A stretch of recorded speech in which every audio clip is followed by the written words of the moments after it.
La caverne de la discorde. Dans un village niché au cœur d'une vallée préservée, où les cerisiers en fleurs caressent les ruisseaux et les collines murmurent des légendes anciennes, les villageois cultivent des jardins luxuriants et élèvent des animaux en toute harmonie. Le village de Duponville repose sur des valeurs de solidarité et de partage, où chacun contribue au bien-être de tous. Au cœur de cette communauté, deux jeunes hommes, Cristal et Tribu, se distinguent par leur amitié indéfectible. Cristal, jeune homme au cœur généreux, et Tribu, son ami d'enfance au tempérament visionnaire. Leur amitié, forgée par des années de jeu dans les forêts de sapins argentés et de nuits à observer les étoiles depuis le rocher des souhaits, symbolise l'équilibre parfait entre tradition et progrès qui définit leur communauté. Pourtant, cette harmonie sera ébranlée lorsqu'un trésor enfoui dans une grotte oubliée révélera des divergences profondes, transformant une découverte merveilleuse en épreuve morale.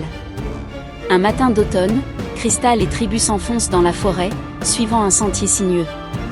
Ils plaisantent et rient ensemble. Alors qu'ils traquent un cerf blessé à la lisière de la forêt des Murmures, Cristal et Tribu s'engagent dans un défilé rocheux inexploré. Guidés par une luciole aux ailes bioluminescentes, ils tombent sur une grotte mystérieuse cachée derrière une cascade. Ils pénètrent dans une grotte tapissée de cristaux bleutés. Au fond de la grotte, ils découvrent un trésor étincelant, une caisse remplie d'or. Ils sont émerveillés par la richesse qui s'offre à eux. Waouh! Tribu, c'est incroyable!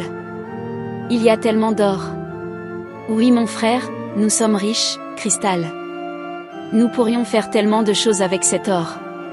Stupéfaits, ils réalisent que cette découverte pourrait changer leur vie et celle de leur village. Cristal, les mains tremblantes saisit une pièce d'or, puis propose de tout rapporter au village pour une redistribution équitable entre les villageois. Cristal, je pense que nous devrions partager l'or équitablement avec tous les habitants. Cela permettrait à chacun de vivre mieux, argue-t-il, craignant que l'or ne corrompe les valeurs de partage et d'unité. Tribu, fasciné par ce qu'il voyait, s'imaginait déjà combien de fois cela pourrait changer sa vie.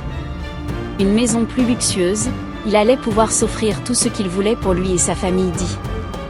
Ce trésor, c'est notre découverte à tous les deux. Partageons-le équitablement entre nous deux. Chacun pourra en faire ce qu'il voudra. De discute en discute, un désaccord s'installe lorsque Tribu soupçonne que d'autres villageois pourraient vouloir s'accaparer l'or s'ils le divulguaient. Cristal, de son côté, pense qu'ils doivent annoncer leur trouvaille et présenter un projet commun. Cette divergence met leur amitié à rude épreuve. Finalement, ils décidèrent de laisser l'or en sécurité dans la grotte, le temps de trouver un accord puis retournèrent au village. Le lendemain matin, alors que Cristal se rend sur la colline de l'amitié pour attendre son ami, Tribu lui décida d'aller faire une promenade dans la forêt. Ce jour-là, les deux amis ne se rencontrèrent pas. Chacun alla de son côté. Le conflit entre Cristal et Tribu commence à avoir des conséquences sur leur amitié et bientôt, la nouvelle du trésor se répand comme une traînée de poudre dans le village. Les discussions deviennent rapidement animées, chacun défendant sa position avec passion. Cristal reproche à Tribu son manque de partage, tandis que ce dernier l'accuse de vouloir distribuer leurs biens à eux deux. Les villageois commencent à prendre parti et des tensions émergent. Le débat divise le village, certains soutiennent Cristal et son idée de partage, tandis que d'autres se rangent du côté de Tribu. Les tensions montent, créant un climat de méfiance et de rivalité. Cristal et Tribu, bien que toujours amis, commencent à ressentir un froid entre eux, la jalousie et la frustration s'immiscent dans leur relation. La communauté, autrefois unie, se fracture, et la sérénité du village est mise à mal. Les jours passent, et le village de Duponville, autrefois paisible, devient le théâtre de tensions croissantes. Cristal et Tribu, autrefois inséparables, évitent désormais de se croiser. Cristal passe ses journées à discuter avec les villageois qui partagent sa vision d'un partage équitable, tandis que Tribu, de plus en plus isolé, se replie sur lui-même, ruminant ses pensées. La grotte et son trésor, bien que toujours cachés, semblent hanter chaque décision, chaque parole. Alors que les tensions montent, des signes inquiétants apparaissent. La rivière enjambant le village se trouble, les récoltes se mettent à dépérir. Les animaux, habituellement dociles, deviennent agités et imprévisibles. Une brume épaisse et froide enveloppe la vallée, même en plein jour, et les villageois murmurent que la nature elle-même semble se retourner contre eux. Cristal, inquiet, se rend compte que ces phénomènes ont commencé peu après leur découverte du trésor. Il consulte les anciens du village, qui lui racontent une légende oubliée, la grotte aux cristaux bleutés serait maudite. Le trésor qu'elle renferme serait le cœur de Duponville, lié à l'équilibre naturel. Il serait déposé là il y a des siècles, pour punir ceux qui succomberaient à la cupidité. Selon la légende, seul un acte de véritable altruisme pourrait briser la malédiction. Cristal tente de convaincre Tribu de l'existence de cette malédiction et de la nécessité de rendre le trésor à la terre, mais Tribu, toujours obsédé par l'or, refuse de croire à ces contes de fées. Il accuse Cristal d'inventer des histoires pour justifier son désir de partager le trésor. Le fossé entre les deux amis se creuse davantage. Une nuit, alors que la brume est particulièrement dense, Tribu quitte furtivement le village et prit le chemin de la forêt. Cristal, qui le surveillait depuis des jours, le suit à distance, déterminé à empêcher une catastrophe. Arrivé à la grotte, Tribu commence à charger l'or dans des sacs. Mais soudain, la grotte semble s'animer, les cristaux bleutés s'illuminent d'une lumière étrange, et un grondement sourd remplit l'air.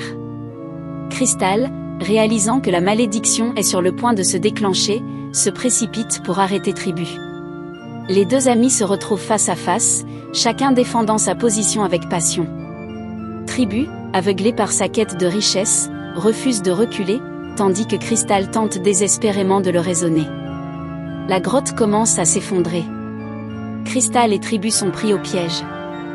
Dans un dernier effort pour sauver son ami, Cristal pousse Tribu hors de la grotte, sacrifiant sa propre sécurité. Tribu, horrifié, réalise enfin la gravité de ses actions. Il assiste, impuissant, à l'effondrement de la grotte, emportant Cristal avec elle. De retour au village, Tribu, bouleversé, raconte tout aux villageois. La communauté, unie par le chagrin et la culpabilité, décide de rendre hommage à Cristal en restaurant les valeurs de partage et de solidarité qui faisaient la force de Duponville.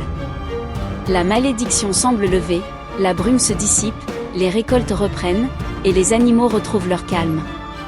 Tribu, profondément changé par cette épreuve, devient le gardien de la mémoire de Cristal.